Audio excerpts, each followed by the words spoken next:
자, 여러분들은 지금 새날의 세계로 오셨습니다. 주말 잘 보내셨습니까, 여러분? 자, 오늘부터요 새로운 방송하는 런칭이 됐는데 반가운 얼굴 나오고 계시죠? 일단은 남영희 후보님. 안녕하세요. 반갑습니다. 후보 이제 아닌데. 뭐라고 불러야 되지? 그냥 위원장? 위원장. 아, 좋네요. 예. 거기 사수해야 됩니다. 위원장은. 위원장. 동구 미추홀굴 위원장인가요? 예. 그렇구나. 많은 분들이 가장 마음쓰고 있고 아직도 기대하고 있고. 우리가 희망을 먹고 살죠. 그러니까요. 예. 그 이야기를 저 본방송 전에 한번 여쭤볼게요. 이 지금 윤상현과 조슈아인 그 논란도 있고요. 아유, 또 보좌관 지금 어마어마한 네. 범죄가 하나 걸려 있고. 아이, 허위사실 유포 심각하죠. 171표 여기 아무 의미가 없을 수도 있다는 생각이. 근데 진짜 진짜 제가 거기에서 뛰길 잘했다는 생각을 새록새록 하는 네. 게 진짜 진흙탕 속에서 제가 제대로 싸웠구나 하는 생각을 지금 지난 다음에 나오는 여러 가지 상황들 보면서 느끼고 있어요. 제가 아니었으면 다 비슷한 분들끼리 싸웠다면 서로 치고받고 하고 있을 텐데 저는 뭐 그렇게 보여줄 게 없으니까 아주 그냥 웃으면서 관망하고 있고 어떻게 돌아가는지 어떻게 뭐가 됐든 미추를 밟고 환하게 새롭게 바꿀 수 있겠구나 하는 희망을 가지고 있죠. 그 놀라운 그 정치 공작의 스킬이더만요. 그게 아유, 상대방이 돈을 그럼요. 받은 걸로 해서 주저앉히려고 뭔가 이게 그 스킬이 개입해가지고 네. 그러니까 그걸 지나고 보면 야 나한테는 저런 거 했을 수도 있다고 생각하면 좀 모골이 송연하지 않아요? 있었어요 하나. 진짜? 제가 안 걸려들었어요. 저한테 온 자료도 있고 누군가를 그렇게 하라고 고발하라고 준 자료들도 있었는데 제가 손을 안 댔었죠. 손을 댔으면 아마 지금 제가 좀 힘들게 왔다 갔다 할지도 몰라. 그 유상봉이라는 분이 한바 비리의 대마왕이더라고요. 그래서 그걸로 복역하고 있던 상황에 또 그런 허위사실 유포 또 선거 조작 뭐 이런 거 개입한 거거든요. 근데 알고 보면 내용이 아주 심각하고 그게 여러 번 이제 이용이 됐다라는 게 나와 있어요, 실제로.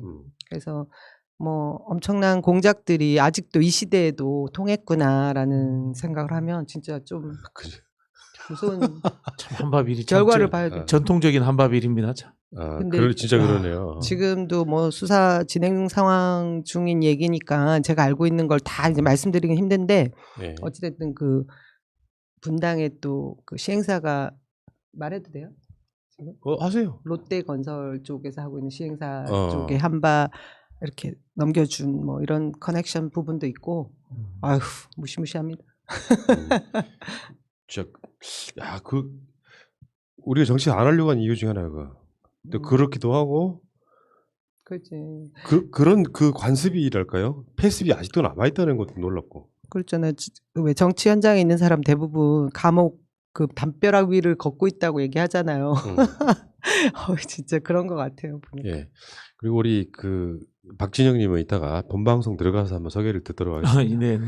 많은 궁금증을 유발시켜요. 저 사람 누굴까? 선배는 계속 이야기하세요. 본인이 먼저 한 거. 전에도 제가 시사타파 같이 출연했었죠. 네네네. 후보 때. 네. 후보가 안 되셨죠. 경선에서 똑 떨어지셨죠. 원래 꿈은 주전 선수였는데 처지가 좀 더 나아. 잘난 척하려고 제가 오늘 박진영 우리 부대변인하고 늘 자기보다 약간 급이 낮은 사람을 데리고 다니는 경향이 있어요. 이분이. 그렇습니까? 그런 게 어딨어요. 그런 말씀하시는 게 재밌는데. 제가 급이 어딨어요, 제가. 웃긴다. 자, 근데 어쨌든 이 방송은요, 제가 다시 한번 이제 처음 들으시는 분들한테 설명을 좀 해드리면, 여러분들 보시기에 이 정치 1번 가, 때 고민을 많이 했습니다. 1번 지로 할지, 1번 가로 할지. 그러니까 1번, 사실상 뭐 1번이라는 개념이 국회 일당이라는 뜻이긴 하지만, 제가 생각했을 때는 1번을 계속 유지하면 정권을 계속 가지고 있다는 의미가 더 클 것 같아서 늘 1번인 당 이런 뜻이에요. 근데 그게 장기 집권? 어느 날이 생기는 게 아니라 꾸준히 연구하고 노력할 때만이 그런 게 생긴다. 그래서 그런 의도에서 이 방송은 되게 좀 다이나믹하게 갈 거예요. 제 생각으로는 일단 보는 사람들이 재밌어야 돼. 정치 1번가 20년 했으면 좋겠습니다. 그러니까요. 우리 여기서 빠지고 후배들도 바톤 터치 해주고. 네. 계속 하지 뭐. 근데 저기 푸나님 저도 이제 이 제목 타이틀 딱 보고서 앞으로 여러분들이 되게 보고 싶어 하시는 지금 현역 되신 분들, 그러니까 입성하신 의원님들 초대하고 또 화제 중심에 있는 우리 민주당의 중요한 분들도 제가 네. 또 그런 섭외 능력이 있거든요. 네. 그렇게 해서 하면 더 재밌지 않을까? 그러니까요. 그 국회의원 177명, 180명을 다 초대 한번 해보는 바퀴 돌려야 되겠네요. 그러니까요. 하실 수 있잖아요. 자, 이제 시작해 보겠습니다. 자, 늘 기호 1번만 하는 정당이 있습니다. 2016년부터 시작된 기호 1번은 2030년, 2040년, 2050년에도 계속될 것입니다. 1번 민주당의 연속 집권을 위한 연구방송 정치 1번가 1회 방송 시작하겠습니다. 자, 와, 반갑습니다. 두 분 나오셨고요. 일단 소개해 드릴게요. 이 모든 민주당 지지자들의 아픈 손가락 남영희 인천 동구 미추홀구을 위원장님이 나오셨습니다. 안녕하세요, 새날 여러분. 뵙고 싶었습니다. 근데 보니까 네. 얼굴이 이건 뭐 여성분한테 실례일 수도 있는데 많이 상했어요. 마음 아프다. 진짜? 화면은 괜찮지 않아요. 근데 좀 빠졌네요, 제가. 엄마가 그러니까 많이 걱정 상했어요. 하시더라고요. 마음고생이 느껴지네. 그건 아니고 지금 한 달 반밖에 안 됐거든요.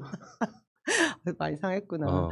근데 제가 다 괜찮아요. 잠도 잘 자고 뭐 이제 진짜 쿨하게 털고 이런 거 괜찮은데 오히려 더 바빠지고 네. 생각할 건 또 많고 입맛이 좀 안 돌아왔다고 해야 되나? 그거? 예. 후유증이 없다고 해도 있는 거죠. 그러니까 한 달 반 전의 느낌하고 지금 느낌이 많이 달라서. 아이고.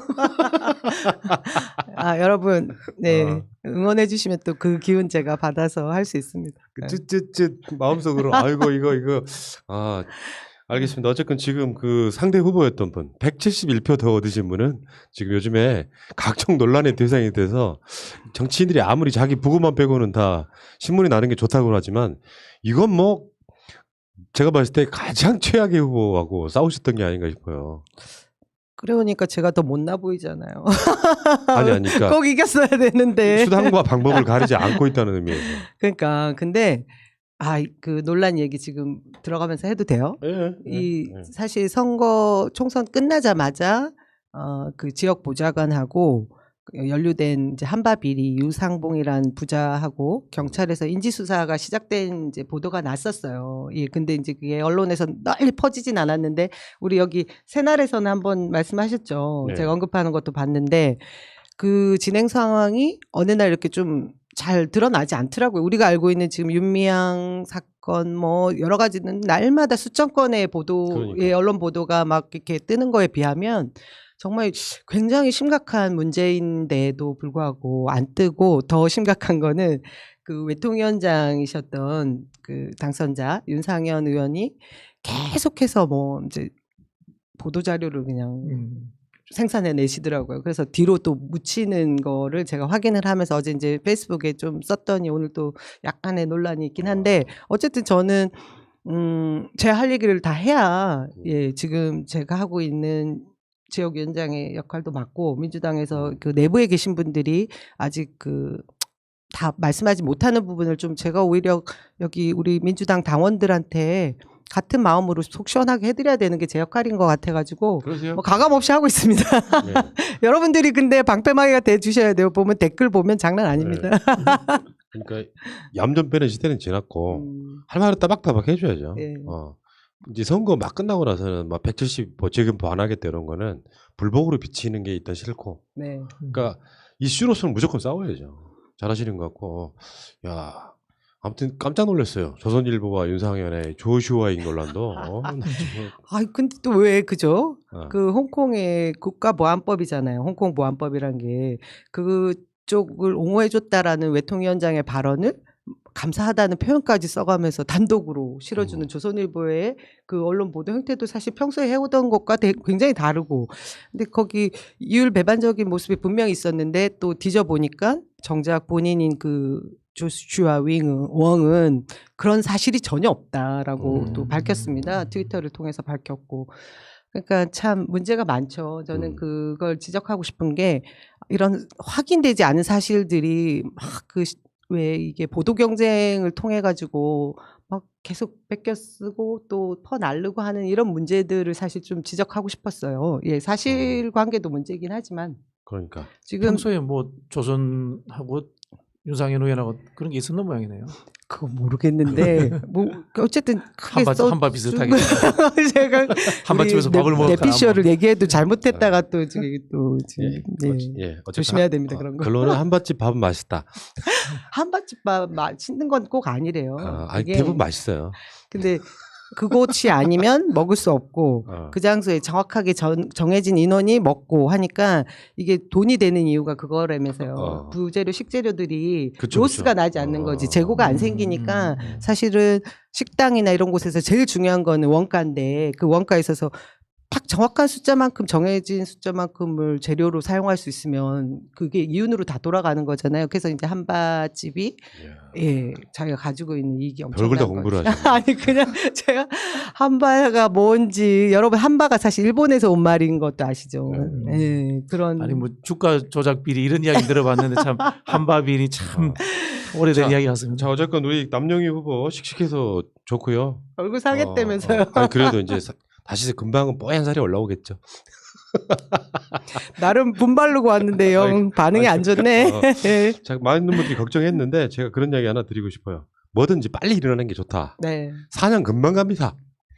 이 방송 해보고 제가 느낀 건데 4년 금방 가. 왜 이렇게 시간이 빨리 가는지 모르겠어요. 월요일 되기 시작하면은 벌써 주말이야.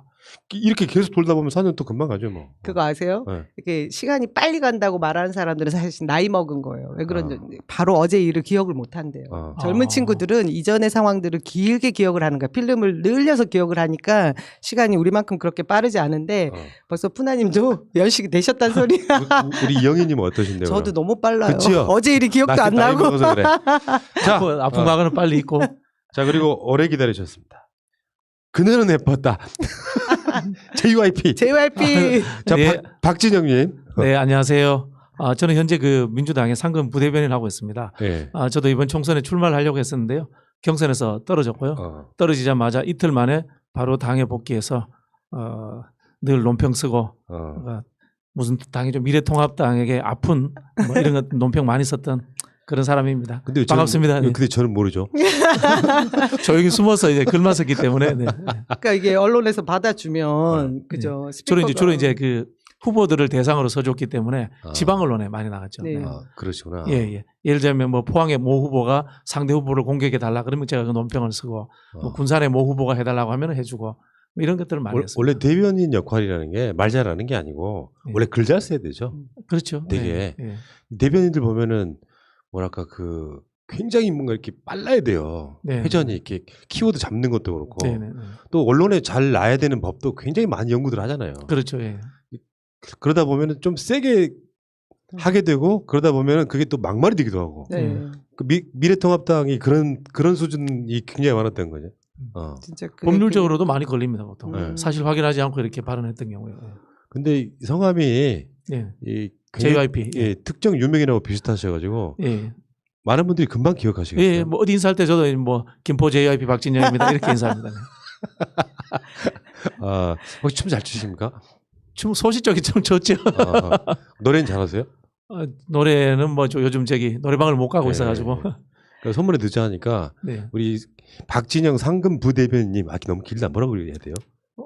부대. 보통 어떻게 짧게 어떻게 그냥 불러요? 뭐 박국장 이렇게 부릅니다. 네, 국장을 오래 해가지고 제가. 민주당에서요? 네, 민주당에서도 하고 뭐 정부에서도 하고 늘 국장만 했습니다. 그 이상은 못 갔습니다. 정부에서 뭘 하셨어요? 정부의 국가균형발전위원회에 이제 거기 국장하고 대변인 했습니다. 그러셨구나. 네. 이력이 화려하시네요. 아닙니다. 그러니까 이제 이렇게 하시다 보면은 네네. 우리 새날 같은 방송들이 이렇게 가끔씩 보실 때 있죠. 예, 보기도 하고 저는 유튜브 제작도 했었습니다. 정부에서 홍보 방송으로 유튜브를 잘 안 하는데 제가 했던 국가균형발전회에는 유튜브를 제작을 했고 카드 뉴스로 뭐 되게 재밌게 잘했어요. 근데 조회수가 얼마 안 돼가지고 그렇지. 네, 공무원들 잘 안 봐요. 저는 우리 박진영 국장님과 제 친분이 꽤 오래돼서 당 생활하면서 저는 이제 밖에서 주로 활동했지만 굉장히 좋아하고 되게 스마트한 분이에요. 그래서 이제 배울 점도 많고 해가지고 보는데 국가균형발전위원회에서 만든 그 유튜브 저는 열심히 봤어. 재미가 없죠. 예. 아 재밌게 잘 만드셨어요. 근데 진짜 안 퍼져 나가더라고요. 그래서 이게 채널을 홍보하는 것도 쉬운 일이 아니고 이게 유통되는 과정이라는 게 예, 공무원 사회는 또 공직 사회에 예, 폐쇄성이 뭐 있으니까 경직돼 예. 있는 부분도 있고 하니까. 그 원래 유튜브로 이렇게 뜨는 게 연예인 되는 것보다 힘들어요. 네. 생각보다. 그러니까 아무리 컨텐츠가 좋고 재밌어도 어느 정도 운도 좀 받쳐줘야 되고요. 꾸준함도 있어야 되고. 그러니까 이게 잘 안 되는 거예요. 생각보다 이게 대한민국 사회뿐만 아니라 모든 사회가 그런 거 아니에요. 그러니까 이 인기 있는 쪽에 몰리는 현상, 썰림 현상, 빈익빈부가 굉장히 심해지는 것 중에 하나가 이런 채널이 아닌가 싶고. 이제 일선에는 박진영 상금 부대변인, 박 국장님께서 굉장히 재밌는 분이시라고. 뭐 예전에 유튜브 이런 거 생기기 전에는요. 네. 그 술자리 섭외 1순위였습니다. 정치 이야기를 이제 재밌게 흔히 이야기는 우리 뒷담화 위주로 이렇게 잘 풀어주는 그런 사람이었는데 근데 유튜브에 워낙에 인기 있고 재밌는 분들이 많이 나오셔가지고 지금은 묻혀버렸어. 아예 뭐 존재감 자체가 없죠. 다시 살려드리겠습니다. 고맙습니다. 자, 그래서 이 방송은 이 두 분을 고정 패널로 하고 중간중간에 인터뷰도 좀 끼어들고 하면서 제가 아까 말씀드린 것처럼 1번 민주당의 연속 집권을 위한 연구 방송 공부를 좀 해야 되고요. 네. 물론 이제 최근에 그 윤미향 뭐 의원 논란도 있지만 실제로 어떤 이슈가 막 따뜻했을 때 민주당이 예전의 방식과는 많이 달라지긴 했어요. 예전에는 이런 논란이 있으면 일단 선부터 딱 긋고 너 범죄인지 아닌지 하다가 되게 범죄가 결정되기도 전에 밀어내는 방식이었고 지금은 이해찬 대표의 능력인지 아니면 민주당이 바뀐 건지 모르겠지만 뭐랄까요. 옛날 같은 그런 방식으로 쳐내지는 않아요. 보면. 저는 그 현상을 그렇게 봅니다. 우리 민주당이 이제 당원들과 국민 여론의 그 차이를 느낄 수 없는 정당이 된 거죠. 그러니 당연히 당원들에 의해서 뽑힌 우리 선출직에 당선이 되신 국회의원들, 현역 의원들이 당원의 뜻을 거스를 수도 없고 그 민의를 다 수용하지 않으면 당연히 또 심판받는 거고 그게 지금 제가 볼 때 상호작용이 그냥 아주 유기확 잘 일어나는 거라고 저는 보거든요. 그런 점에서 그리고 또 아까 말씀하신 대로 예찬 대표님 너무 믿음직스러우시잖아요. 모든 판단에 있어서 최고의 딱 중심을 잡아주시니까 제가 볼 때 이번에 그 입성하신 의원들은 그 민주당 전체의 뜻을 같이 따라가면 큰 무리 없이 개혁 과제들도 다 잘 해내지 않을까 하는 기대를 하죠. 요즘에 그런 이야기 하죠. 뭐 어떤 특정 분 당대표를 8개월만 하시고 그 다음에 비대위원장으로 대선 한번 치르자. 농담입니다. 네. 자, 알겠습니다. 오늘 서설은 이 정도까지만 하고요. 본격적으로 시작해 볼까요? 자, 오늘은 두 분의 이야기를 먼저 한번 들어볼게요. 그래야 앞으로 뭐 진행하실 뭔가가 생기는 거니까. 일단 정치라는 걸 시작하게 된 동기랄까요? 어떤 배경이랄까요? 저는 뭐 원래 이제 학교 다닐 때 그 당시 시대가 그랬듯이 적당히 뭐 이렇게 시위 현장도 다니고 뭐 이 정도 수준이었는데요. 이제 군대 갔다 와서 군대도 늦게 갔죠. 이제 아주 늦게 갔다 와서 이제 대학원을 석박사를 다니고 있었는데 그 전에 참 89년도에 노무현 대통령을 제가 처음 뵀어요. 제 은사가 국회의원을 하셨는데 그분이 노무현 대통령하고 굉장히 가까운 의형제처럼 지내던 분이었어요. 그때 이제 노무현 대통령을 89년도에 처음 뵀었고 그리고 뭐 잊혀지고 뭐 별 생각 없이 지내다가 저는 그 당시에 또 정당 활동을 뭐 이름은 민노당에 올려놓고 있었어요. 당적을. 그런 상황인데 노사모하면서 그렇게 하면서 우연찮게 이 정치권에 들어오게 됐고 노무현 정부가 들어서서 같이 이제 공부하던 뭐 선생님들 옛날 제야운동 선배들이 고관대장으로 출세를 하신 거예요. 그래서 이제 가서 심부름 할 사람이 없어져서 이제 잘 아실 거예요. 우연찮게 대구에 그 노무현 대통령 친구분 계세요. 그분들 이렇게 와서 뭐 보고서 써주고 이렇게 이제 잡혀 올라온 거죠. 네. 사실은 저는 이게 처음에 정당 활동이라는 게 출근하고 이런 건지도 몰랐어요. 처음에 임명장 받고 그냥 학교 가서 계속 시간 강사하고 있었는데 왜 출근 안 하냐 그러고 그래가지고 왔어요. 그러셨구나. 네. 굉장히 일찍 시작하신 거네요? 네. 얼마나 되셨어요? 한 15년 되죠. 열린우리당 때부터 했으니까. 15년 정도 되셨구나. 네, 15년 더 됐네. 이제 시간이 진짜 빨리 가네. 우리 남영희 위원장은요? 저도 뭐 비슷한 시기잖아요. 근데 선배님처럼 뭐 운동권이거나 이건 아니었고 제 발로 들어간 게 2002년 개혁당에 처음에 들어가서 노무현 대통령님 뭐 민주당에서 흔들리고 있을 때 인터넷 댓글 부대 희망돼지 나르는 뭐 그렇게 시작한 게 지금까지 이어진 거죠. 그래서 사실 뭐 이렇게 정치 현장에서 선수까지 할 정도라고 제가 정치를 해야지라고 생각하고 들어온 게 아니라 저는 누누이 말씀드렸는데 그러니까 분노가 있더라고요. 분노. 예, 그러니까 이 세상이 왜 이렇게 반칙이 많지? 뭐 이건 지금도 해결되지 않은 과제고 예, 그 점에 있어서 좀 우리 세상이 그래도 좀 공평하고 공정하고 그랬으면 좋겠다 이런 생각으로 지금까지 정치하는 거죠. 정치가 어디서부터 정치예요? 그러니까 예를 들면 어떤 사람들은 좀 보수적으로 보면 현역 국회의원 되는 시점부터 정치다 이렇게 이야기하는 사람도 있고 아까 말씀하신 것처럼 그냥 지지자와 네. 지지자가 직접 선수로 뛰는 이 상황 어떤 특정 시점이라는 게 있잖아요. 어디서부터 정치예요? 어디부터 정치예요, 선배? 금방 말씀하신 이제 현역 국회의원부터 정치라고 하는 게 사실은 이제 기존의 보수 정치, 이제 우리가 얘기하는 국민 참여적 정치가 안 되는 상황이고요. 제가 봤을 때는 정치 과정에 참여하는 모든 행위가 다 정치다. 우리가 뭐 촛불을 들고 나갔던 것들, 서초동에 나갔던 행위들, 그것이 정치 결정에 의사 결정에 참여하는 과정 모두가 정치다 이렇게 보는 게 맞습니다. 이것도 정치죠, 알고 보면. 그렇죠. 네네. 알게 모르게 영향을 끼치니까 서로가. 저도 같은 생각이에요. 우리 뭐 보통 사무실에서 이런 이야기했으면 아우 저 직원 정치를 잘해 뭐 이런 이야기 하잖아요. 사무실 내의 권력 관계를 잘 활용하는 사람들 정치 잘한다 뭐 이런 식의 이야기 하지 않습니까? 훌륭하시다.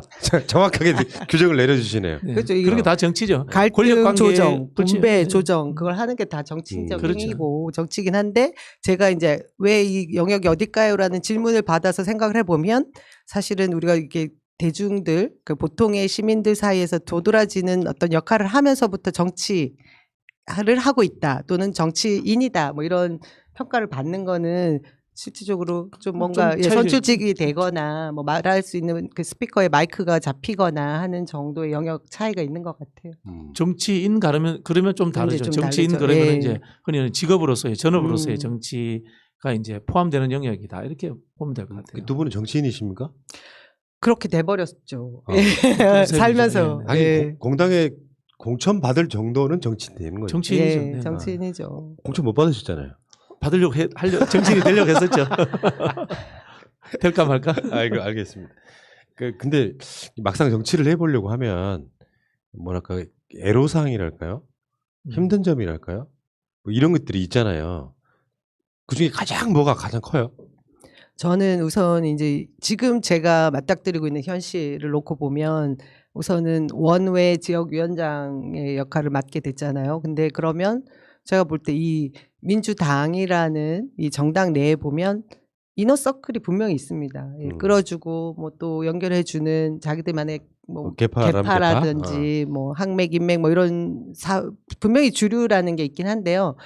저는 사실 굉장히 독특한 이력을 가지고 있어서 제 스스로 저는 그런 부분에 있어서는 혼자다라는 생각을 좀 하거든요. 그런 외로움이 분명히 있고 또 하나는 실질적으로 돈이죠, 돈.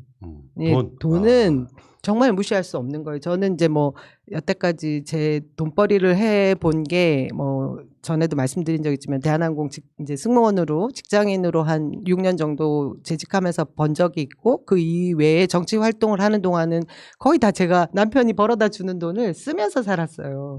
그러니까 이제 조직 활동도 그렇고 뭐 정말 들어가는 일밖에 없지 생산적으로 제가 뭐 이렇게 소득을 창출할 일이 없는 직업군이거든요. 그런데다 이제 그나마 혜택을 누린 게 이제 청와대 가서 행정관 하던 그 기간 동안 월급 받고 이제 생활해 본 게 저에게 있어서는 정치 현장에서의 뭐 어떻게 보면 직업으로서의 정치에 맞게 행동해 본 게 단데 원외 지역위원장이라고 하면 또 이제 다시 제가 뭔가 생산해낼 수 있는 게 없거든요. 소득을 유발할 수 있는 게. 그럼 또 이제 돈의 제약을 받게 될 거고. 그래서 오늘도 제가 사실은 우리 푸나님한테 저 출연료 주실 거죠? 이러고 나왔죠. 근데 팟빵도 나가고 뭐 방송도 나갈 수 있는 저는 그래도 행운한 거예요. 그렇죠. 그리고 그렇죠. 뭐 대부분 정청래 의원님이 낙선한 후보들한테 뭘 해야 되냐 알려준 게 이제 농사 지어라, 책 써라 뭐 이런 걸 팁을 알려주셨는데 뭐 그런 행위들이 필요한 거고 그게 제가 볼 때 좀 큰 문제이기도 하고 예 현실적인 문제라고 볼 수 있습니다. 그러니까 저는 가끔씩 그런 생각할 때가 있었거든요. 원외 지역위원장도 직함이잖아요. 그러면 작게나마 활동비를 주는 쪽으로 법을 바꿔야 되는 게 아닐까. 예전에 그 오세훈법이라고 해서 네. 만들어지기 전에는 원외지구당 위원장들한테 정당에서 이제 합법적으로 돈을 줬습니다. 네. 네. 그런데 이제 지금은 이제 정당의 법정 구성 요건이 지구당이 아니고 시도별로 있는 당 이것으로서 이제 법정 구성 요건이다 보니까 지구당까지 돈이 못 내려가게 그렇게 돼 있죠. 그것이 오히려 더 나쁜 구조를 만들 수 있다고 생각이 들거든요. 나쁜 구조죠. 그렇죠. 네, 네. 우리가 말하는 그 원칙의 기준을 놓고 보면 사실 그 빠져나가서 뭔가 편법을 활용할 수 있는 여지를 더 많이 두게 되는 네. 부분이 있는 거죠. 사실은 실상 그럼- 써야 네. 되는 부분이 있는데 합법적이지 않은 부분들이 많이 있으니까. 그러니까 그런 것도 있고 어쨌건 지금 정치라고 하는 그 영역 내에서 예를 들면 외부에 다른 직업을 갖고 있다가 일종의 어떻게 현역 정치인 되지 않는 이상 취미로 하는 것 같은 정치. 그렇죠. 그렇죠. 이제 경제적 여력이 네. 있는 사람만 정치를 할 수 네. 있는 음. 이제 그런 상황 또는 뭐 저기 예를 들자면은 이 미국 같은 경우 금주법이 마피아를 만들듯이 이 돈을 못 쓰게 합법적으로 못하게 하니까 이 불법적인 상황에 노출되는 상황 이런 것들을 만들어 버리죠. 어떠세요? 이제 아, 제일 힘든 거는 이제 저는 뭐 사실 돈을 받아가면서 쭉 했던 사람이라서 참 그러니까 저 죄송하기도 하고 달라요, 제가. 그리고 또 여기 또 뭐 특별히 계보도 없다 그래 저는 늘 이제 주류적 사고를 갖고 있는 친노친문의 주류적 사고를 그거 아닌 것 그걸 같은데. 중심으로 늘 가는 사람이라서 아마 우리 남 위원장이 저를 이제 특별히 총애하는 이유가 청해요? 어떻게 그럴 제가 겁니다. 예. 매달려 보려고. 저를 통해서 줄을 한번 바꿔볼까 늘 이런 생각이 아 그렇구나. 그런 의미였어요?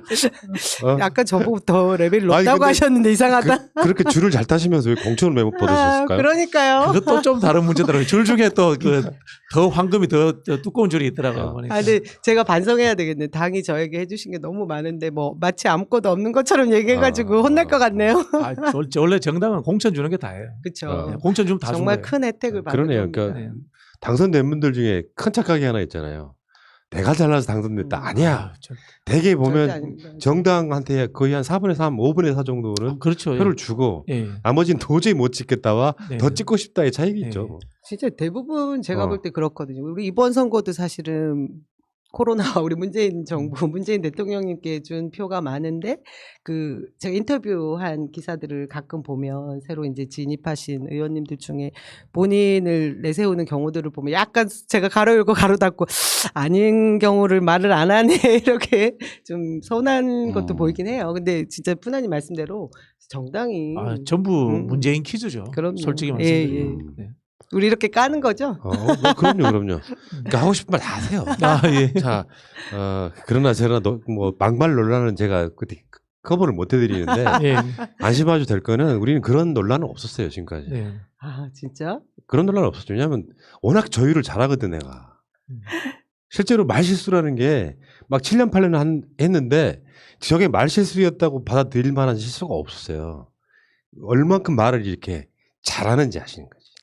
역시 이런 분을 선수라고 그러잖아요. 제가 지난주에 모 팟빵에 이제 출연을 처음 또 시작을 했는데 거기는 본인들끼리 대화를 나눈 상황에 계셨던 이번 그 당선자가 또 고초를 겪고 있던데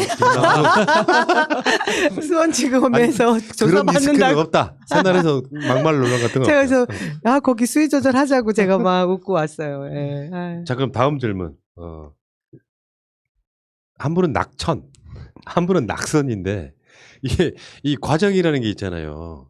그러니까 처음에 사실은 요즘 같은 선거 분위기, 특히 수도권에서는 일종의 경선에서 당선 쉽게 표현하면 공천되는 것 자체가 굉장히 어려운 과정이죠. 일단은 그렇죠. 예. 낙천됐을 때는 어떠세요? 이게 막 속으로 막 부글부글 끓지 않아요? 낙천은 낙선보다 더 힘든 것 같아요. 네. 왜냐하면 낙선을 하면은 상대방을 욕을 하고 그 사람하고 계속 싸워도 돼요. 저는 싸울 수 없어요. 같은 편이에요. 그래서 저를 이긴 경선 불복하는 사람들이 생기잖아요. 저도 사실 이제 뭐 밝힐 수 없지만 약간의 억울함이 있었지만은. 하고 싶으셨구나. 예, 근데 뭐 저는 바로 승복했습니다. 바로 승복하고 바로 제가 당에 그 부름을 받고 가서 총선을 뛰었어요, 저는. 네. 그게 그런 거잖아요. 제가 모 지역구 이야기를 하나 하면은 오랜 시간 동안 준비를 해. 근데 거기다가 쉽게 표현하면 낙하산이 내려왔어요.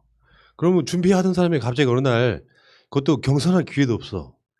한 사람은 공천됐고 한 사람은 지금까지 막 노력했던 것들이 하루아침 물거품이 돼버려요.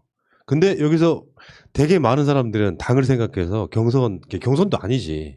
승복하라고 해. 그래서 국회에서 기자회견 같은 걸 하는데 요 피켓 같은 걸 우리는 원팀 이렇게 들고 서 있어야 되는 게 야, 그 정치인의 어마어마한 숙명이겠다 이거. 비참하죠. 네. 비참하죠. 그래서 그분은요 병원에 입원하셨어요. 아, 누군지 알 것 뭐, 같아. 낮에 늘 이렇게 떠들지만 밤에 늘 입원합니다. 아니, 속이 근데 타죠. 저는 그러니까 이게 다들 자기 입장이 그렇죠. 자기 입장이 우선시되고 하는데 그렇지 않아도 이제 제가 그 낙천자 모임에 갔었어요 얼마 전에. 낙천자 모임은 결성이 안 그런 거 됐는데 왜? 아니 그 이제 저희 친분 있는 여러분이 모여 계셔갖고 누구예요? 제가 뭐야? 거기 껴주세요 하고 갔는데 제가 말을 할 수 없는 거예요. 그 지금 우리 박 국장님 말씀대로 낙천의 그 아픔이 너무 크니까 저도 일견 이해는 되는데 또 실제로 후보가 돼서 그 문턱까지 갔다가 떨어진 그 상황이랑은 또 다르거든요. 그래서 낙천과 낙선의 현실적 차이가 있습니다. 첫 번째 벽보를 붙여봤다. 그러네. 아유, 이제 가산점 없네. 할 얘기가 없네. 벽보를 붙여봤다. 두 번째 선거운동 자금이 환급된다. 근데 그것도 회계 잘해야지 회계 되지. 잘해야 되긴 그렇죠. 하죠. 제가 네. 남편한테 큰 소리 뻥뻥 쳤거든요. 돈 걱정하지 마라. 다 보존 받는다 했는데 그게 다 그렇지 그렇죠. 않습니다. 등빙할 수 없는 거 많죠. 없고 뭐 아니 그대로 해도 뭐 이래요. 제가 알던 거하고 좀 다르죠. 다르더라고요. 예, 해보니까 어렵더라고요. 예. 그러면 그것도 다 낙천 못 되신 분 아예 받고. 그것도 없잖아요. 낙천도 이제 회계 처리는 다 해야 됩니다. 늘 썼잖아. 그러나 그 대신. 환급되는 건 하나도 없습니다. 예. 참. 저는 본선 생각 안 하고 맞- 경선에 거의 다 썼어요. 근데 이런 분들도 있는데 아유, 어떡해. 어떤 분들은 막 5선, 6선씩 하는 분들은 거의 신급이겠네요. 그러니까 재수, 삼수 이거 아니. 몇 선을 하신 한 직접 5선, 6선 하신 분들. 그러니까요. 그 운이 좋은 분이에요, 그냥. 그렇게 생각. 훌륭하다. 뭐 훌륭하지 않습니다. 운이 좋은 분이고 저는 늘 옛날부터 그런 이야기 했거든요. 동일 지역구 3선 이상 출마도 시키지 마라. 지역구 좋아서 당선되는 거지. 저도 또 약간 동감해요. 그렇게 그거는. 생각합니다, 저는. 국회의장을 재선 의원이 할 정도 분위기가 돼야지. 저도 같은 생각이었는데 이번에 이제 선거 치러 보면서 이게 다 운이 아니구나. 제가 왜냐면 저는 운빨로 치면 이번 모든 후보 중에 제 운빨이 최고였거든요. 근데 막판에 이거를 단추를 딱 못 끼고서 생각한 거는 실력 부족이다. 내가 정말 그 어떤 느낌이었냐면 그 시험 보고 나서 전에도 말씀드렸나 모르겠는데 시험지 답 체크한 다음에 답안지 이렇게 옮기면서 하나 실수하는 거예요. 그게 평소 이제 꼼꼼하지 못하거나 뭔가 허술함인데 제가 그랬던 것 같더라고요. 그래서 야 이렇게 해서 몇 선 하시는 분들은 정말 신이다. 실력이 대단한 거다 그랬는데 그 운과 진짜 그게 다 대단하신 게 조화를- 그 지역구가 과거에 민주당이 잘 당선되는 지역구가 아니에요. 웬만해서는. 30% 그런 지역구 분위기나 이런 것들은 기선을 잡았는데 제가 이제 한편 미안하게 이랬어요. 제가 공천에 떨어졌지만 저는 사실 표를 셀 수 있을 만큼 조직 선거 이런 걸 잘하는 사람이거든요. 가서 내가 해줬더라면 170표 오시지 그랬어요. 이렇게 전국에 이렇게 우리 선배님처럼 떨어지고 나니까 내가 가줄 걸 그랬어 하시는 분이 그래서 다음 선거 걱정이 안 됩니다. 다 이사 오시라고. 170명 왔으면 이겼겠네. 107명 이상. 80명만 와도 뭐 그러네. 부부 뭐 네. 가족. 그렇죠. 그러니까 나는 이제 그런 생각을 해봤어요. 남녀에 대한 분석을 해봤어요. 그게 뭐냐면은 정치인이라고 하는 게 예전 방식은요. 예를 들면 이력이 화려해야 돼. 네. 막 장관도 하고 막 이런 사람들이 먹히는 시대가 있었고요. 지금 그런 시대는 아니에요. 그러니까 본인은 어떻게 생각할지 모르겠는데 이를테면 정치인은 어떤 인간적 매력이 있어야 돼요. 예를 들면 그냥 소위 말하면 흑수저 출신이어도 이 사람을 내가 꼭 당선시키고 싶다라고 하는 그 지역 내 국민들의 마음이 모아지면 당선됩니다. 그러니까 이력으로 되는 것은 아니고 아직 노출이 덜 된 거죠. 그러니까 우리 쪽에서는 남영이 하면 막 나름대로는 막 몇 개월 동안 막 많은 사람들이 알게 됐지만 그 동네에서는 남영이를 몰랐던 거죠. 그러니까 기본적 거기다가 이 매력이 있잖아요. 한 4년 동안 사실 알고 보면 선거운동이지. 사전 선거운동. 내가 아는 이 지역구 국회의원 분은 어떤 선거운동을 하시냐면 4년 동안 매일 다른 식당을 가요. 저녁은 항상 어떤 식당에 계선가 먹어. 근데 그 사람들 대개는 자기 지역구 국회의원인지 알잖아요. 그러면 그걸 그 양반에 대한 그 자체가 매력이에요. 어차피 밥 먹을 거를 왜 한 군데서만 먹냐 이런 주의가 있는 거예요. 그게 4년 동안 하다 보니 지역이 나름대로 탄탄해지는 거고 그런 측면이 있어요. 그러니까 아직 시간이 부족했던 거예요. 그래서 저 사람이 뭐 그런 거 있잖아. 막 장관을 지내고 뭐 어째서 찍어주고 싶다가 아니라 난 남영이 정말 당선시키고 싶다고 하는 그 여론이 아직 덜 만들어졌던 거예요. 그러니까 시간이 필요한 겁니다. 근데 뭐 저희가 봤을 때는 그 정치의 본질에 가장 근접한 분이라고 생각을 하는 게요. 아까 말씀에서 이어서 말씀드리면 제가 오늘도 그런 이야기를 했는데 국회의원이라는 게 우리가 뭐 입법부 이렇게 하는 실제로 그렇지 않아요. 헌법에 보면은 대의기관이에요. 입법 권한을 가져요. 이 기능이에요. 이 전문가가 하는 게 아니고 정치는 기본적으로 대의기관이에요. 국민들과 애환을 같이 나누고 지역에서 이 땀과 눈물을 같이 흘리는 사람이거든. 그게 진짜 남용이거든요. 대단히 전문성 있는 사람은 사실 국회의원이 돼서 그 사람 돈 주고 쓰면 돼요. 정책위원으로 쓰면 돼요. 장관 그냥 장관 시키면 돼요. 그런 관료들 시키면 되는 거고 사실 이렇게 국민들과 호흡할 수 있는 사람이 정치인이 많아져야 되는데 요즘 갈수록 좀 왜곡돼가지고 막 전문가 네, 이러니까 그러니까. 그게 더 제 말이 그 섭섭하더라고요. 말이에요. 네. 그러니까 지지하던 사람이 주체가 돼서 선수로 뛸 수 있는 게 진정한 의미 민주주의라고 생각합니다. 근데 지금 최근에 생각해보니까 박경미 의원이 청와대로 들어갔죠 최근에. 네. 이제 그런 과정이라는 건 좀 어떻게 보세요 두 분은? 좀 어떻게 보면 부럽지 않아요? 부럽죠. 뭐 네. 부럽죠. 네. 저는 뭐 우리 박 국장님도 당에서 이렇게 계속해서 훈련되고 길러진 분이 이런 분들이 정말 그 대의기구에 맞는 분이라는 생각을 하는데 그 전문가로 꽃가마를 타고 오셔서 또 이제 또 꽃가마를 타고 뭐 이런 느낌이 없지 않아 있잖아요. 그래서 솔직한 심정은 부럽다. 예, 그런 마음은 있습니다. 있지만 또 우리가 대통령님도 그렇고 정부에서 뭔가 그 역할을 다하기 위해서는 또 그 능력이라는 게 검증될 수 있는 게 이력으로 또 나타나야 되니까 그 부분에서 그렇죠. 그렇게 검증된 거라고 생각하죠. 축하드리고요. 저 네. 박경미 의원 좋아해요. 워낙 그분이 호감형이라 네, 밥함 사시면 됩니다. 만약에 그분이 서초가 아니었으면 부러운 어디나 건 부럽잖아. 당선될- 그죠? 그러니까 오히려 그게 보상받는 게 아닐까 싶어요. 서초라는 그렇죠. 곳에 그렇죠. 네. 가서 뛰었다는 것이 오히려. 저 예. 꼭 되실 줄 알았어요. 준비도 잘 하셨고. 뭐 예를 들어서 비례대표 하시는 분들은요 사실은 이제 보통 이익단체나 직능단체에서 와서 비례대표를 하고 난 뒤에 자기 영역으로 돌아가는 게 맞아요. 자기 영역에 우리 당의 세력을 더 확장하는 게 맞는데 그렇지 않고 정치권에 계속 남는다면은 박경미 의원처럼 험지로 가는 게 사실은 명분상 맞죠. 예, 그치 한번 했으니까 그렇죠. 당의 음덕을 입었으니까. 그렇죠. 네. 근데 거기서 열심히 뛰어준 만큼 네. 뭔가 세력이 사실은 확장되는 거거든요. 그렇죠. 네. 네. 민주당에 대한 세력이. 알겠습니다. 자, 그 이야기는 여기까지 하시고.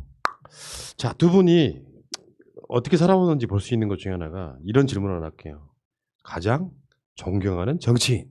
단 문재인 대통령 빼고. 저 뒤에 보면은 그 대통령 세 분이 지금 조각으로 지금 저거 네. 조각이거든요. 네. 저 뒤에 판화. 사진 한번 보세요. 저 정창민 네. 쌤. 그러니까 그렇죠, 그렇죠. 네. 저분들 빼고. 그러니까 저분들 당연히 빼고? 나올 수밖에 없는 빼고 네. 저분들 중에 준비해 오셨죠, 솔직히. 그렇죠. 당연하지. 너무 뻔한 스킬. 내가 그럴 줄 알고 내가 세 분을 빼자고. 자, 가장 존경하는 정치인 또는 닮고 싶은 정치인. 저는 사실 그 노무현 대통령을 가장 존경한다라고 이야기하고 싶었고 제가 그 책을 한 권 쓴 적이 있습니다. 네.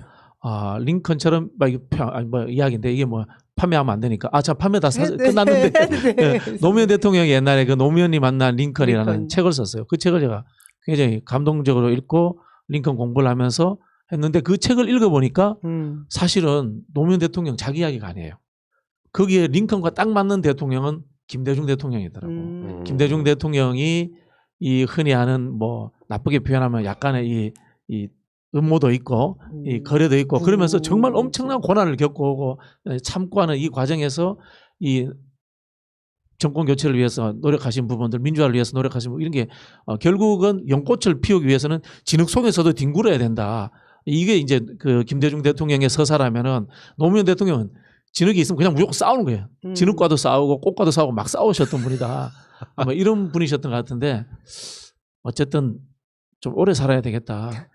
이런 생각이 들었어요. 박 국장님. 예. 아니 지금 세 분 빼라고 그러니까 노무현 대통령 말씀하시고 결론 주시면 어떡해요. 네. 그러니까 아직 있잖아요. 주위에 지금 은퇴하신 분이건 현역이 시든 간에 네, 진짜 네. 닮고 싶은 사람. 저는 최근에는 이광재 지사를 좀 좋아합니다. 아, 그래요? 개인적인 친분은 별로 없습니다. 네. 이유는요? 그 뭐 보수다 이런 비판도 많이 들었거든요. 그럼에도 불구하고 끊임없이 공부하고 국가의 미래에 대해서 고민하는 분이다. 뭐 그런 생각을 가지게 됐습니다. 이게 제가 우리가 왜 답안지 마치 뺏겨 쓰는 것처럼 막 이런데 하여튼 저도 지금 발언해도 되죠? 네. 저 세 분 중에 빼고 얘기할 수가 없죠, 사실은. 제가 이제 그 입문 과정도 빼봐요. 답이 그렇고 너무 뻔하기 때문에. 일단은 예, 노무현 대통령님은 제가 제일 닮고 싶기도 하고 너무 존경하고 사랑하고 하다 보니 지금 제 행동의 모든 걸 규정하는 건 이분이 이미 행하셨던 길을 제가 답습하고 따라가고 있어요. 그래서 지난번 제가 제일 고마웠던 이제 댓글이나 이런 거 중에 뭐가 있냐면 제가 이제 지역에서 연설하고 이럴 때 여자 노무현이다 막 이런 말 보면 제가 막 정말 막 행복하고 예, 그런 적도 있었어요. 근데 지금 이제 뭐 그 부분을 빼고 얘기를 하라고 하니까 지금 현재 저희가 대선 후보들이 일단 우리 당의 인자들이 굉장히 많으시잖아요. 그런 그분들 중에 정말 닮고 싶고 존경하고 싶은 분들이 대부분이죠, 사실은. 근데 뭐 정치인 중에 지금 딱 집어서 얘기하라고 하면 오늘 새날 반응이 어떨지 모르지만 저는 이광재 지사님.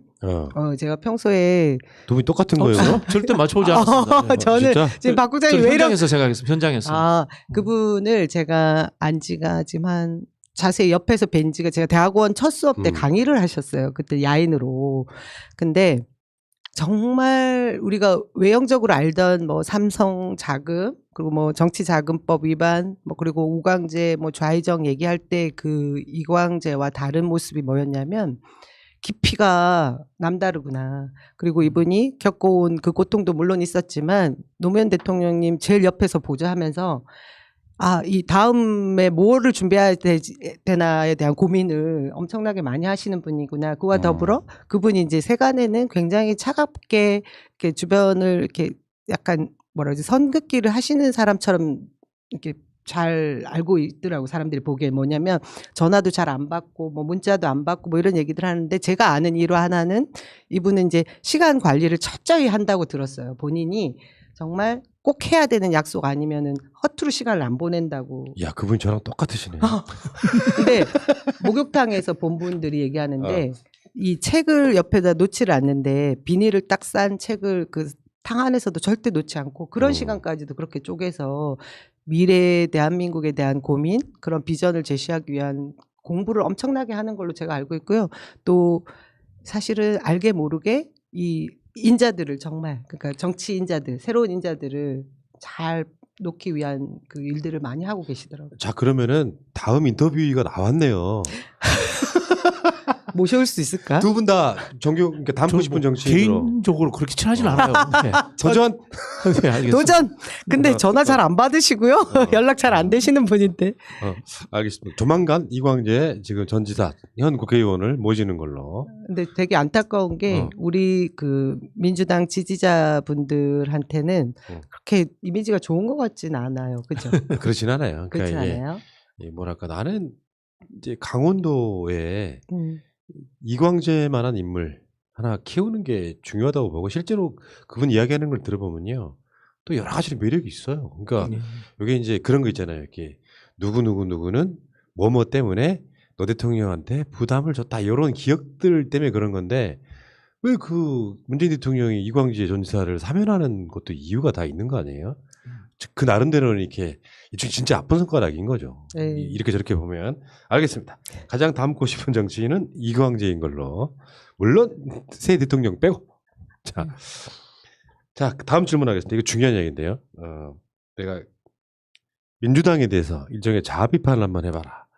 그러니까 장점도 있고 단점도 있을 거예요. 일단 칭찬부터 하고 가죠. 민주당이 가장 최근에 본인들이 몸담고 있는 정당인데 민주당은 어떤 점이 좋은 것 같습니까?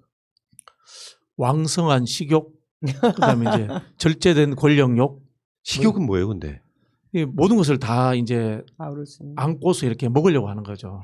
품으려고 하는 힘이 과거와 다르게 있는 것 같아요. 확장성. 예, 우리 내부에서도 어쨌든 이 보다 진보적인 분이 있고 좀 온건한 수준의 보수적인 분도 있어요. 이런 분들까지도 다 안아가려고 하는 이 다양한 지지 계층을 먹으려고 하는 왕성한 식욕 이런 게 표현 좋다. 식욕 있는 것 같아요. 네네네. 그리고 이제 그 절제된 권력욕이라는 거 하는 것도 똑같은 범주인데 과거에 제가 우리가 열린우리당의 경험이 있단 말이에요. 108번내 그래서 조금 이제 성장하면 늘 우리끼리 싸우고 했는데 이제는 그런 것을 넘어서서 분명히 권력욕은 엄청나게 센데 그것을 위해서 서로가 절제하고 자제하고 요즘 또 적당한 규율도 있는 것 같고 이런 부분들이 우리가 롱런할 수 있는 바탕이 되지 않나 이런 생각이 듭니다. 밤새 준비해 오셨구나. 표현이 아주 그렇습니까? 절제돼 있어. 저도 그 똑같은 장점, 그 선배가 먼저 얘기하는데 그 같은 생각을 가지고 있는 먼저 사람은 이야기하세요, 그럼. 그러니까 질문은. 근데 민주당이 그러니까 처음에는 호남 정당 그리고 뭐 386 지금 586이라고 얘기하는 운동권이 주류인 그런 정당에서 이제 2002년 노무현 대통령 시대를 저희가 만들 때 개혁당의 인자들도 들어오고 우리가 지금 알고 있는 깨시민들이 대거 당원으로 들어오면서 열린 우리 당으로 갈 때 약간 분화도 있고 했지만 그걸 승화시켰죠. 아주 민주주의를 제대로. 그러면서 정당의 모습에 있어서 민주주의 정당의 모습을 잘 갖췄는데 제가 처음에도 말씀드린 것처럼 가장 큰 장점은 이제 당원들의 수준. 예, 그 당원들이 국민의 여론을 끌고 갈 수 있는 수준 이상의 그 수준이 됐기 때문에 민주당이 그만한 이제 장점을 가지고 있고 앞으로 민주당에 몸을 담고 있는 모든 사람들이 당원에게 그 선택을 받지 못하면 어떤 일도 할 수 없는 그런 구조가 됐다라는 게 최고의 장점이고 장기 집권을 할 수 있는 충분한 힘이 아닐까 그런 생각을 하죠. 네. 단점은? 단점은 먼저 하시죠. 이게 중요해. 단점을 알아야 우리 당이 더 발전하고 연속 집권 할 수 있는 거죠. 단점이 뭘까요? 민주당 단점 뭐예요? 저는 하여튼 뭐 아까 그 조금 지금 민주당의 가장 큰 단점은 지금 좀 남영희를 당선시키도록 아니 최대한의 당력을 집중시키지 못한 겁니다. 그렇죠. 다 이제 더 있긴 하겠지만 앞으로 어떻게 하는지 저희가 지켜보기는 하겠죠. 하지만 그 이제 몸을 사릴 수 있는 구조로 가는 거잖아요. 그죠? 그 그렇죠. 부분에 있어서 그렇죠. 예, 그 너무 이제 부자 몸조심 뭐 이렇게 예. 될 수 있는 덩치가 돼버린 게 사실 어떻게 보면 좋은 점일 수도 있지만 제가 볼 때는 네. 뭐 앞서 이야기한 장점하고 사실은 똑같은 똑같은 이야기인데요. 그렇죠. 이 정체성의 불분명. 과연 민주당이 진보개혁적 정체성을 가지고 있는 제대로 된 이 진보적 성향을 가진 정당인가, 사회의 종합적인 네. 변혁을 이렇게 바라고 있는가, 이런 부분에 대해서는 우리가 좀 끊임없이 의문을 던져봐야 되고요. 또 그리고 그 개혁 핵심 주체 세력을 만들려고 하는 내부의 정치 엘리트 양성이 부족하지 않는가. 그렇죠. 그렇기 때문에 때로는 이제 잡탕이라는 이야기도 듣고 뭐 아까도 말씀드렸지만 이게 좀 똑같은 네. 현상을 가지고 양쪽으로 해석을 하는데 포용성과 핵심의 이 가치라는 것은 동시에 존재해야 되는데 이게 굉장히 어려운 일인데 이게 앞으로의 과제인 것 같아요. 아까 그 비슷한 이야기에서 장점과 단점을 제가 한번 이야기해 보면 그러니까 문재인 대표 이전과 이후로 전 나뉜 측면이 있다고 봐요. 당으로 봤을 때는 네, 맞습니다. 그러니까 당 자체를 혁신하는 과정 있잖아요. 그러니까 사실은 그 혁신 과정의 이전에는 원했건 원하지 않았건 지금의 미래통합당 시기였을 거예요. 같은 정치 문화 속에서는 공천 시스템도 그렇고 근데 가장 핵심 중에 하나인 공천이라든지 하는 그 과정들을 이제 많이 바꿔내고 또 감사하게도 호남계 그의 미래통합당이랑 거의 비슷했던 사람들이 대거 빠져나가 줌으로써 훨씬 더 촉발된 측면이 있긴 한데 이런 것들이 이제 문제는 그렇게 해서 당도 뭐 시스템 공천도 하고 쇄신도 되고 그랬어요. 근데 180석을 만들어줬어. 이럴 때는 뭐가 필요하냐면 내가 항상 방송으로 했던 이야기 중에 하나예요. 지지층뿐만 아니라 중도에 있는 사람도 대부분은 이 당이 개혁적이고 긍정적으로 반응할 때 그렇게 활동할 때 표를 줍니다. 네. 그러니까 왜 있잖아 막 남북관계가 엄청나게 좋아졌을 때 지지율이 막 80% 올라가는 거랑 똑같이 무슨 하다못해 논란은 처음에 했지만 공수처 설치하는 거 뭐 검경 수사권 조정하는 거 이런 걸 해내고 나면 민주당 지지율이 올라가는 네, 것처럼 맞죠. 그러니까 개혁해야 될 때 개혁을 하지 못하고 지금부터는 지켜봐야겠지만 180석이라고 줬는데 그걸 못하고 지지부진하고 한 1년 가버린다. 그러면 그건 완전히 독약이 될 수 있거든요. 그러니까 지금까지 경험으로 비춰봤을 때는 그게 단점이라고 말할 수 있는 거거든요. 물론 그때는 뭐 우석이 훨씬 더 적었지만 저는 이렇게 생각해요. 개혁이 되냐 안 되냐보다 중요한 게 개혁하려고 노력하냐 안 하냐가 중요해요. 네. 동의합니다. 그래서 단점 제가 말씀드린 부분에 우리 열성 지지자들이 또 막 이렇게 왜 그 요구한 상황들이 제대로 안 될 때 그걸 또 민주당 내부에서는 정말 친절하게 설명하고 부응해야 되는 부분이 분명히 있는 거죠. 그런 점에서는 당이 덩치를 가지고의 그 커진 당원들의 뜻을 요구하는 데 있어서 이렇게 쉽게 행동할 수 없는 부분은 어떻게 보면 당으로 보면 단점일 수 있는 제가 거지. 보기엔 억지로 절충하고 타협할 필요 없다. 네. 똑같은 말씀이신데 노무현 대통령이 미순이 효순이 죽었을 때 반미면 어때 이런 이야기를 했단 말이에요. 근데 반대로 이라크 파병을 했단 말이에요. 극자적 행동일 수도 있고 한편은 굉장히 오른쪽으로 하는 행동일 수도 있는데 맺고 끊음이 분명하고 이 국민들에게 봤을 때 이게 국익적 차원에서 진보로 갈 수도 있고 때로는 이런 국가주의적으로 갈 수도 있다 이런 것에 대해서 이해를 시켜줄 때 국민들은 동의해 주거든요. 그리고 제가 이번 선거 때 느꼈던 것 중에 하나 아까 그 얘기 나왔어요. 그러니까 나는 정치 전문 영역이 있어야 된다고 생각해요. 실제로 보좌진을 하거나 그러니까 당뇨 생활을 했던 사람들이 가장 정치를 나는 잘한다고 생각해요. 실제로는 근데 계속된 외부 수혈이 너무 많아짐으로써 이번에 인재 영입이 너무 많았죠. 한 20명 정도 했죠. 그렇죠. 뭐 인재 영입도 좀 다양했으면 좋겠는데 과도하게 이제 법조인들이 많은 것 같아요. 그러니까 그런 것들보다는 상식적으로 이렇게 소수 약자들을 몇 사람을 인재 영입하는 것 정도 제외하고 나면 그 당에서 일종의 그게 이제 소위 말하는 팜 시스템인 거잖아요. 키워 올라오는 과정. 그 과정이 더 정착이 돼야 된다라고 생각이 들거든요. 고맙습니다. 네. 실제로 저는 그런 경우를 되게 많이 봤어요. 주위에 뭐 총선 때 인터뷰 하신 분들이나 보면은 말하자면 외부 영입 인사들을 되게 보면 민주당을 몰라. 그러니까 그 민주당을 아는 기까지 과정이 꽤 오래 걸리는데 우리 같은 지지한 사람들은 막 3, 40년씩 지지한 사람들이잖아요. 그러니까 역사를 꿰고 있는데 가끔씩은 그렇게 영입된 사람들이 민주당을 몰라서 정서적으로 교감이 안 되는. 화장실 찾는데 2년 걸린다고 합니다. 전혀 다른 목소리를 낼 수도 있고. 네. 그러니까 그런 부분들이 그래서 진짜 막 일상적으로 아마 지지자들도 그런 게 있을 거예요. 막 판검사 변호사 출신, 장관 출신 영입하면 대단하다고 느끼는 분들이 아직도 있을 거예요. 근데 그런 분들이 어떤 공감력으로 정치를 하시겠냐 이런 얘기죠. 사실은 민주주의와 정치라는 게 법률보다 상위의 개념이에요. 제가 이제 조국 장관 그 당시에 제가 뭐 토론 나가서 그 이야기를 자주 했는데 민주주의가 낳은 아들에 불과한 법치주의가 민주주의를 잡아먹으려고 한다. 뭐 그런 이야기를 했었는데요. 법률의 현재 법률의 구조에서 하면은 진보를 이루어낼 수가 없습니다. 진보라고 하는 것은 상상 속에 존재하는 것들을 만들어내는 거예요. 야, 우리 박진영 박 국장님은 내 결이다. 진짜. 그러니까 사실 정치가 실족에 있는 상태라고 얘기하는 게 그 부분인 거잖아요. 자, 민주당 단점 또 없어요? 몸살이시는 거 아니에요? 뭐 그 정도.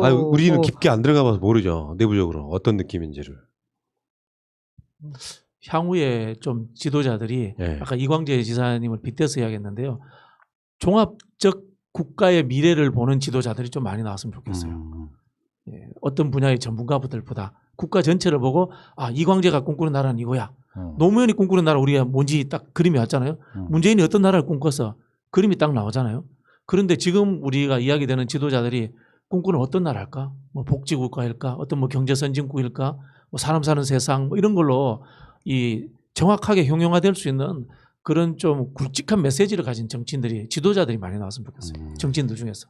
그 걱정이 좀 덜 되는 게 그래도 이 언론 환경이 바뀌었잖아요. 우리가 이 유튜브 손안에 있는 이 언론 우리 개 시민들이 계속해서 깨어날 수 있는 게 그런 걸 다 들여다볼 수 있는 구조가 됐다라는 게 되게 감사하니까 아마 지금 말씀하신 그런 지도자들에 대한 그 보는 안목들이 다 있기 때문에 저는 일단 우리 당의 당원들이 이제 좀 폭넓은 시야로 봐줬으면 하는 부분이 분명히 있습니다. 제가 이 얘기를 하고 무슨 혼날지 모르지만 왜 우리 이름 누구빠 뭐빠 해가지고 왜 한쪽으로 쏠려서 그냥 깃발 대면 쫙 가는 여론이 생길 때도 있잖아요. 가끔씩 그런 부분을 우리 당원들이 먼저 깨워놓는 게 되게 중요할 것 같고 민주당에 좋은 인자들이 너무 많으니까 잘 되겠죠. 이제 단점 얘기 그만해도 되지 않을까요? 네.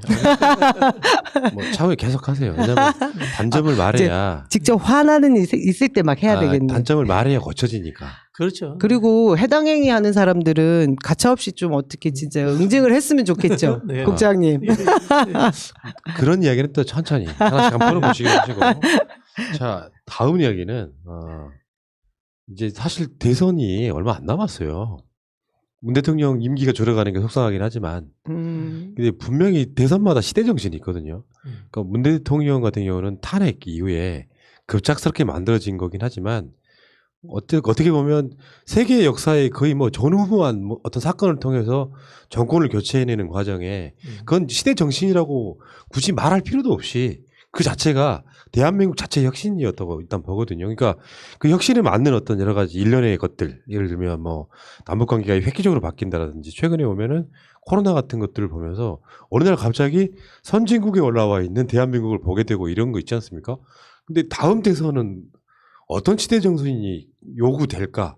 미리 뭐 앞서 말하는 건 좀 성급할 수도 있다고 생각이 드는데 한편으로 말하면 그런 것들이 준비가 돼야죠. 지금 현재 무슨 대세론 이런 측면보다는 그 대세론도 시대 정신에 부합해야만 그게 좋은 결과로 나타나는 거 아니겠습니까? 굉장히 철학적인 질문이어가지고 그죠. 답변도 되게 어렵긴 한데 제가 대선 후보가 되려는 자세를 해보세요. 가지고 그렇게 해서 답을 해야 될 부분인 것 같은데 우선 저는 사석에서 그런 얘기를 했어요. 우리 문재인 대통령님 한 번 더 하실 수 있으면 좋겠다. 우리끼리 그 얘기를 했는데. 개헌해야 돼. 근데 이건 진짜 조심스러운 얘기지만 실제 이제 그런 얘기들을 많이 하죠. 우리 대통령 너무 잘 하고 계시고 지지율도 너무 높고 뭐 전 세계가 진짜 칭송을 하는 대통령이시니까. 이건 알죠. 법에 불가능한 건 없어요. 예. 인간이 법을 만들면 그걸로 다 맞습니다. 그래서 제가 이제 그런 점에서 한 3가지 정도 공정의 시대를 준비할 수 있는 시대 정신이 필요할 것 같고, 그리고 저희가 그 미통당이 야당으로서의 역할을 이제 어떻게 이제 옷을 바꿔 입을지 모르겠지만 잘해버리면 안 돼요. 근데 잘해줘야지 국익에는 또 도움이 되잖아요. 그 사회적 대타협을 이룰 수 있는 그런 리더가 필요할 것 같습니다. 우리가 언제까지 이념 대립으로 계속해서 싸워가면서 그 발목 잡게 하고 뭐 이런 걸로는 안 될 것 같고, 지금 대한민국 수준이 이만큼 올라와 있는데 정치 부분만 계속해서 이념 대립은 있을 수 없는 거니 대타협이 어느 수준에서 이룰 수 있는지 그것이 이제 다음 시대 정신이 될 것 같고, 또 하나는 이제 공공의 개혁 문제, 그 부분을 다루는 부분이 지금 제가 볼 때 중요한 것 같아요. 근데 무엇보다 그러니까 20년 전에 노무현 대통령께서 말씀하실 때도 그 디지털 경제 리더를 말씀하신 적이 있대요. 우리가 100세 시대이긴 하지만 이게 굉장히 이율배반적인 얘기이긴 한데 우리 시대가 지금 디지털 시대로 완전히 전환되고 있잖아요. 그 부분에 맞는, 적확하게 맞는 부분의 그 리더가 나와야 되지 않을까? 그러면 대한민국은 주변 국가들이 정말 부러워하는 지금보다 훨씬 더 업그레이드 되는 국가가 되지 않을까 하는 생각이 들어서 그것이 다음 대선에 있어서 시대 정신으로 들어가지 않을까 싶어요. 뭐 비슷한 이야기인데요. 저는 사실 우리 문재인 정부가 출발한 게 탄핵으로부터 나라다운 나라, 사실 정상적인 국가를 만들겠다는 비상 상황에서의 대통령이 됐잖아요. 근데 하다 보니까 말씀하신 것처럼 새로운 키워드와 시대 정신을 만들었는데 우리가 감히 이제 선진국을 이야기하잖아요. 문재인 대통령이 선진국이라는 새로운 우리가 꿈처럼 생각했던 이 시대적 과제를 만들어낸 거예요. 그래서 저는 이 선진국이라는 것을 다음 대통령은 좀 더 풍부하게 이 경제적 선진국과 플러스 알파에서 우리들의 영원한 꿈이었던 사람답게 사는 복지국가가 이렇게 결합된 형태, 이런 좀 있지 않습니까? 경제적이고 그리고 공동체적으로도 풍요로운 나라, 이런 나라가 좀 한번 왔으면 좋겠다 이런 생각이 들고요. 그리고 거기에 덧붙여서 우리 남 위원장님하고 비슷한 차원의 이야기인데 저 당이 좀 제발 그 수구에서 벗어나서 보수가 좀 제대로 됐으면 좋겠어요. 이제 우파 뭐 자유우파 보수 이거 안 한대잖아. 그런 말 안 한대잖아요. 그러니까 정말 그 수꼴이 아니고 그러니까. 제대로 된 보수가 좀 되어가지고 같이 나라를 한번 운영해 봤으면 좋겠어요. 그러니까요. 네. 제가 정부에 저도 몸담고 있어 보니까요. 우리가 민주당 정권이었는 줄 알았는데 공무원 정권이에요. 누가 집권하든지 간에. 폐쇄성. 우리가 이 근대화되면서 이 군사 정권 관료들의 이것에 의해서 폐쇄적 이 결정 구조가 다 그대로 가지고 있어요. 이거는 우리가 집권하든 저 팀이 집권하든 변하지 않아요. 이걸 한번 우리가 선진국으로 가기 전에 각자가 2년 빼고 정말 합리적인 눈으로 한번 국가 전체 체계를 들여다보면서 한번 국가 전체를 한번 혁신해 볼 시기가 되지 않았나. 좀 이런 측면에서 우리도 혁신하고 저기도 혁신해서 정말 그 포지티브한 경쟁으로 다음 대선 한번 해봤으면 좋겠어요. 대선을 생각하면 정신 차리면 안 되는데 나라를 생각하면 정신 차려야 되고. 웬만하면 우리가 이길 것 같아요. 웬만큼 정신 차려야 저쪽에 인자가 없어가지고. 네, 그러니까요. 그러니까 지금 제가 여기 리드멘트에 있었잖아요. 2050년에도 민주당의 집권은 계속될 거다. 1번. 정치 1번 가. 그러니까 그러니까 저는 이런 생각을 한번 해봤습니다. 살면서 이 정치라고 하는 것이 결국에는 대선의 연속이잖아요. 뭐 총선도 연속이겠지만 정치라고 하는 게 대선의 연속이에요. 5년마다 찾아오는 대선의 연속인데 이 과정에서 그런 생각을 해봤거든요. 문재인 대통령이 뭘 제일 못했을까가 다음 대선에는 가장 중요한 화두가 될 것이죠. 예를 들면 뭐 어떤 분야에 개혁이 안 됐다. 국민들은 이걸 미진하다고 생각한다 하면 그걸 잘할 사람을 일종의 시대 정신으로 뽑아주는. 지금은 이제 대세론이라는 개념이 가장 인기 있는 사람이란 뜻이고 나중에 이제 그게 대선에 가까워지기 시작하면 이걸 잘해낼 수 있는 사람이 뭘까? 예를 들면 대표적인 것 중에 하나가 교육. 네. 경제. 네, 뭐 경제도 마찬가지일 거고 노동도 마찬가지일 거예요. 그러니까 좀 부족하다고 느끼는 어떤 분야들이 있잖아요. 그 분야들을 잘해낼 사람. 그러니까 더군다나 이제 다음 대통령도 180석을 쥐고 있는 사람이잖아요. 2년 동안. 근데 그게 또 이제 잘해야 뭐 총선도 좋아질 거고 이 과정을 거칠 거라는 생각이 들어서 저는 민주당이 이제 앞으로는 누가 대통령이 되느냐가 아니라 민주당이 한 20, 30년을 쭉 한번 가져서 스웨덴 같은 경우는요. 복지국가가 된 이유가 한 당을 45년 동안 그렇죠. 몰아줬어요. 45년 동안 그렇게 해달라고 몰아줬는데 부패하지만 않는다면. 그러니까 이게 민주당이 건강한 보수로서 이렇게 자리매김하고 하고 실제로 지금 진보 정당들이 조금 더 커서 이제 대안 내놓는 비판 세력으로서 존재하게 된다면 굉장히 안정적으로 대한민국 가지 않을까 이런 생각 해봤습니다. 저희가 그 왜 결핍이 있을 때 복지라는 게 사회적 합의를 이룰 수 있잖아요. 근데 이번에 코로나19라는 이 사태가 대한민국에 있어서 우리가 복지로 나가려는 그 진보의 가치를 한 단계 합의를 해줄 수 있는 과정을 지금 겪게 된 게 아닌가 싶어서 다음 대선에 지금 저희가 추구하고자 했고 그걸 이뤄낼 수 있는 사람이 분명히 지금 말씀하신 걸 다 해내야 되는 사람이 나타날 건데 제가 볼 때는 이제 퇴직하셔야 될 세대는 분명히 좀 바뀌지 않을까 하는 느낌은 제가 가지고 있습니다. 바로 근처에 남영희 위원장님. 그 오랫동안 그 감으로 촉으로 아무튼 뭐 그런 걸 얘기할 수 있겠네요. 우리가. 예. 그 아까 굉장히 공감 얻었던 이야기 중에 민주주의 반대말은 뭐냐? 우리 방송에서 많이 나갔던 메시지 중에 하나예요. 관료주의. 관료주의. 민주주의 반대말에 대해서 물어보면 막상 답을 못해요. 뭘까 이렇게. 관료주의다. 관료들이 실제로 나라의 주인인 거죠. 그 굉장히 중요한 것 같고요.